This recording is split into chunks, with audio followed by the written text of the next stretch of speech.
Had I believed what Mark has just said is the purport of this motion, then I would be with him. But I cannot but examine the UN and find it paralysed. Now, whether you want to put terminal in front of it or part in front of it, I don't believe in euthanasia, but I think I see near death when it's in front of me. And I do want a forum where democracies can meet. Nobody's mentioned Australia and New Zealand, South Korea. South Korea only 25 years ago, not a democracy, and now a very vibrant one.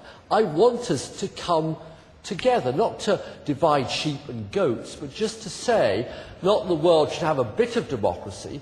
I think we need a lot more democracy, and I'm astonished that anybody who is elected could argue the opposite case, but nobody on my left, of course, has been elected. That's why they're arguing the case they are.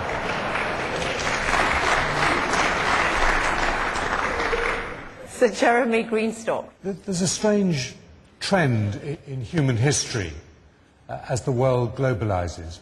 Of course, we have our periods of war and intense division and polarization. But in the periods of peace, we get together again and form increasingly effective institutions.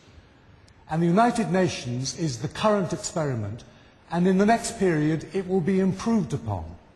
But we're going in that global direction, and the experiment which the United Nations has been up to now is a terrific experiment, and it's a successful experiment, and you can't jettison it just because it can't mend every problem. Build on it, and we will do better next time.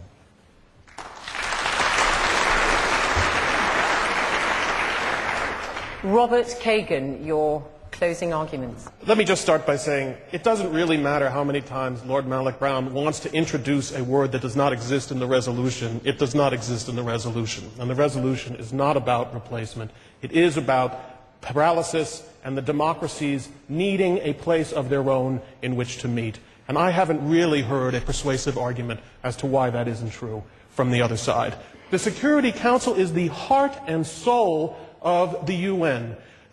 Of course there are institutions out there doing good work, but the Security Council is the heart and soul, and that Security Council is made up by nations that will not admit that countries like Brazil, that countries like India, that countries like Japan should have the same say that they have in ordering the world. And so yes, we do need other institutions, and one of those can be an international community of democracies that also looks after democratic values in the world. Okay.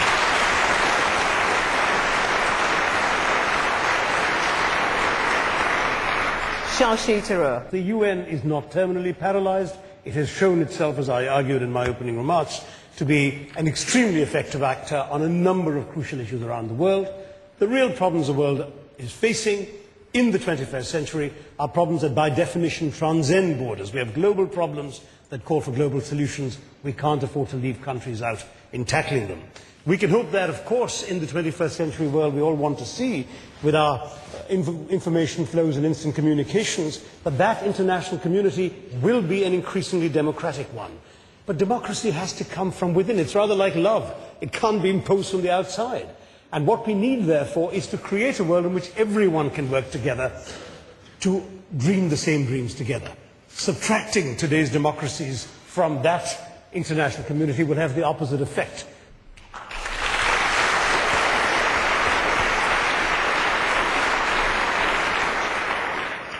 And the final closing arguments for the motion, Radek Sikorski. Well, let's not set our positions in stone. I've certainly learned from this debate. I think we have explained our position much better. I concede that the UN does a lot of good work and that it is useful and it should stay and that there should be a place where everybody is present and we have the opportunity to talk to them. But I hope you concede that the community of democracies should be strengthened, both as a caucus within the UN and also as an organization outside that helps pro-democracy activists. And I hope the new Obama administration takes up where the Clinton administration left it.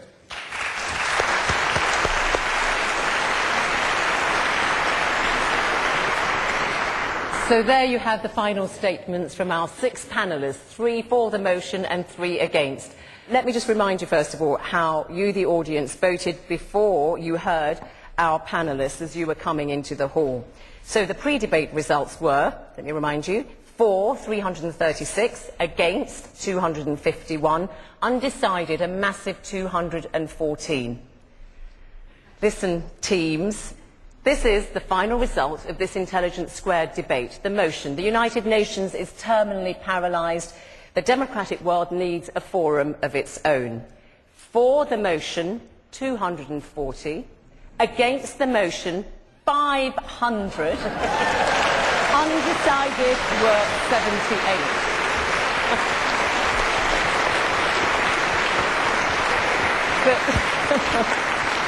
That is quite amazing, really. So, panellists, thank you all very much indeed for your vigorous debating. And audience, thank you for your stimulating questions. Thank you to the Rosencrantz Foundation for their support. And, of course, you at home for watching. If you want to find out more about Intelligence Squared or Intelligence Squared US, please do go to the website. The next Intelligence Squared debate here on BBC World News is in March. It will be filmed in New York. And the motion there is major reductions in carbon emissions are not worth the money. Sounds like that's going to be very lively too. But for now, from me, Zain Abadari, and everybody here at Cadogan Hall in London, goodbye.